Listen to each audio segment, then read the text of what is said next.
شروع اللہ کا نام لے کر جو بڑا مہربان نہایت رحم والا ہے۔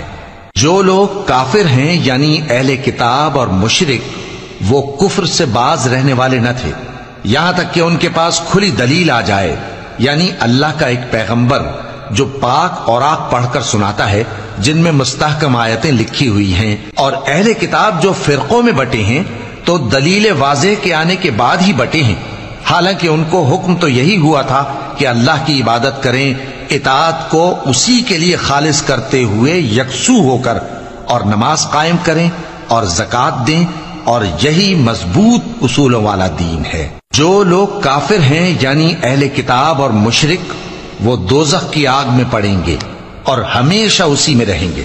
یہ لوگ سب مخلوق سے زیادہ برے ہیں۔ بے شک جو لوگ ایمان لائے اور نیک عمل کرتے رہے وہ تمام خلقت سے بہتر ہیں۔ ان کا صلہ ان کے پروردگار کے ہاں ہمیشہ رہنے کے باغ ہیں جن کے نیچے نہریں بہ رہی ہیں، ہمیشہ ہمیشہ ان میں رہیں گے۔ اللہ ان سے خوش اور وہ اس سے خوش۔ یہ صلہ اس کے لیے ہے جو اپنے پروردگار سے ڈرتا ہے۔